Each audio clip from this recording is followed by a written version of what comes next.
Hello everyone, and welcome back to Modern Herbalist. Today I'd like to have a little think about choosing a herb collection, okay? And I'm not aiming to give very general advice about this because due to people's circumstances, location and goals, the kinds of herbs you might choose might wildly differ, okay?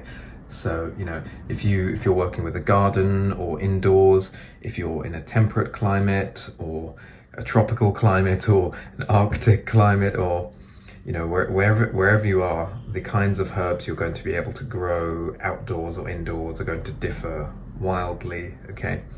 And also just in terms of your goals, if you're aiming to produce edible plants or teas or decorative plants and so on, again, the kinds of herbs you're going to choose are going to differ very greatly, okay? So it is difficult to provide generalizable advice about this, okay? So rather than do that, what I'm going to do is outline my own thinking when I approached this and when I first started to choose my herb collection. And I think you'll find that the logic that I employed in coming to these decisions is actually should be very generally applicable to a lot of people's cases, okay?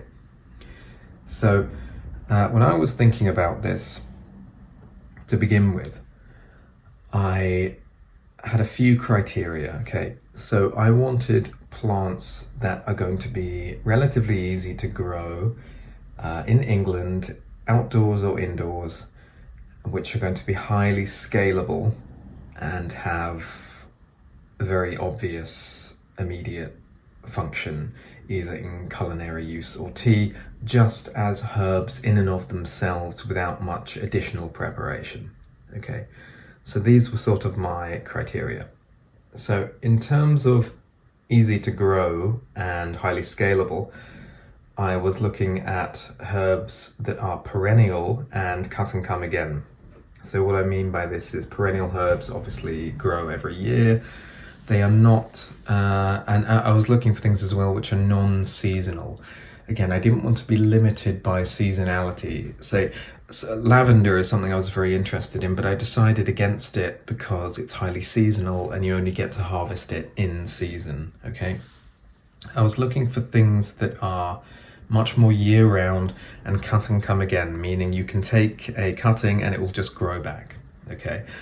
So, because obviously things like that are going to be highly scalable, okay? Because they're just going to keep giving you produce all year round, basically indefinitely, okay?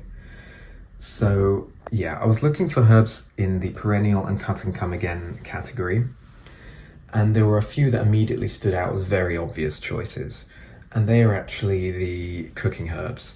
Some of the classic cooking herbs like oregano, thyme, rosemary, okay? All perennial and cut and come again. So I did get a little oregano, and that's actually a rosemary cutting. It's a bit drooping at the moment, but hopefully it will root. We shall see. I have a bigger rosemary outdoors. Then I have some thyme and lemon thyme. As you can see, I have labeled all of these, okay, which I recommend you do so you don't get confused about what's what later on, especially if you have a lot of pots. So yeah, these are all perennial, cut and come again, and they have a very obvious function as culinary flavorings. So they're really the classics, or some of the classics, along with perhaps sage and a few others in cooking. So very obvious function. You just need to cut them, dry them, store them, and that's that, okay? So they were very obvious choices, and they'll sit very nicely indoors. They're not demanding.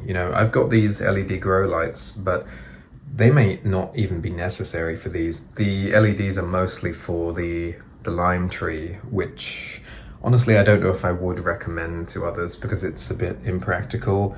I took on a big task with this very consciously, but as I say, I don't know if it's practical for most people unless you live in a tropical country. But in any case, oregano, thyme, rosemary, and I've taken some cuttings for these because I want to propagate these as soon as possible. Then I also chose spearmint and peppermint, which are very hardy, perennial, cut and come again. And again, they have potentially a culinary use as well as a flavoring, or also as a tea in their own right, okay? And again, you can just take cuttings from them, dry them, and they make a lovely, very lovely tea, okay? And eventually, it's worth pointing out that eventually, and this is the long-term plan, I'm hoping that eventually I'll be able to expand into areas like scented candles, soaps, incense, shampoo, essential oils, perfumes, things like this. But this is the long-term vision, okay? But I did want to make some choices that might be relevant to that later on. So things like peppermint and spearmint might be interesting in soaps or shampoos or as fragrances, things like that. So I did bear that in mind, although of course all of these plants have an immediate and very obvious function simply as dried leaves, whether whole leaves, chopped or ground, as cooking herbs or as teas, okay? So moving on, I'm going to skip the lime tree because this was frankly a more exotic decision. Moving on, I also decided upon pineapple and blackcurrant sage, and honestly I might get a regular sage as well. These are actually variegated sages, which are a bit different. But again, cut and come again, perennial, and they have use as teas or in a culinary context. Actually, I find this pineapple sage, when I've had this as a tea, it's not the greatest taste, I'll be honest, but it leaves me feeling a little bit jolly. I get a real sort of mood lift from it. It's only subtle, but very nice actually. Lemon verbena as well is kind of a classic, very potent, zesty, citrusy, lemony taste. Again, not much of a a pharmacological effect, but simply tastes really great and a bit relaxing and so forth. I actually am thinking of using it to sort of up the lemony taste of my lemon balm, which is a different plant. Lemon verbena, by the way, is Aloysia citridora, and lemon balm is Melissa officinalis, so don't get those confused. Very different. But yeah, I've been thinking of using the lemon verbena as a kind of supplementary flavor in tea blends, things like that, to just give things more of a lemony punch. Okay. Then I have this Cola artemisia plant, Artemisia abrotanum cola, which again, I don't know if I'd recommend this one to people. It has a very distinctive cola aroma and taste, which I'm actually hoping in future to be able to use perhaps in perfumery or soaps, something like this. But it can be drunk as a tea, and it basically tastes of cola. Very interesting plant, but in high doses our bodies don't really like this thing, so it's not really recommended to drink a lot of this. But every now and again, or just a small cutting of this in a tea blend can be really, really interesting and tasty.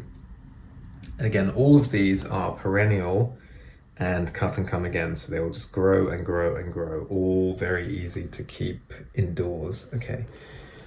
And I should also say that outdoors I have 3 big lemon balm plants, Melissa officinalis, and they were actually the first ones I chose, and that's why they're in the biggest pots. I don't know if you've seen my other videos, but you'll see from either previous or future videos, I've got these 3 big lemon balm plants in big pots.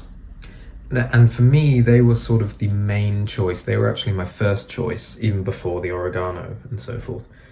And I decided on lemon balm because it's incredibly hardy, perennial, cut and come again, and it's just really nice, honestly. It'll tolerate a lot. It'll tolerate the English winter and everything. And it's, it's got a wonderful lemony taste as a tea, and it actually has a mild sedative and anxiolytic effect. Although I should be clear, I do not market my products as medicinal.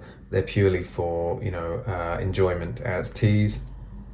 But incidentally, it does have a mild sedative and anxiolytic effect.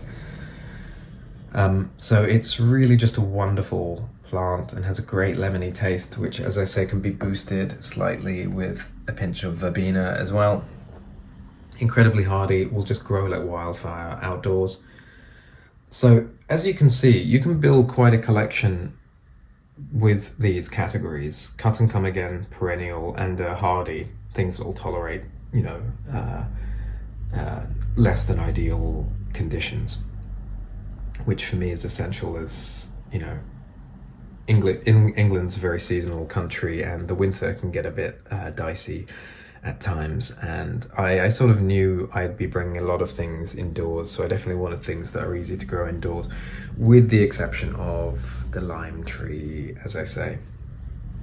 So that was some of my logic in making these decisions: perennial, cut and come again, and hardy, because I wanted things that are highly scalable, durable, low maintenance, and have immediate and obvious use cases, whether in cooking or tea. Okay, and I eventually, as I say, intend to expand into other products, but that will require significant upscaling. So I'm putting all that to the side for the moment, and sort of my next goal is to start taking large cuttings and drying them and storing them and making teas and cooking herbs with them. So that's sort of where I'm at right now and what I intend to do with this.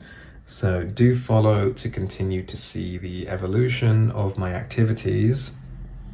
But there is some of the thinking I employed when deciding which herbs to choose. Okay, so good luck if any of you are starting out as well. Good luck in making your own choices and growing your herb garden too, and I will see you next time.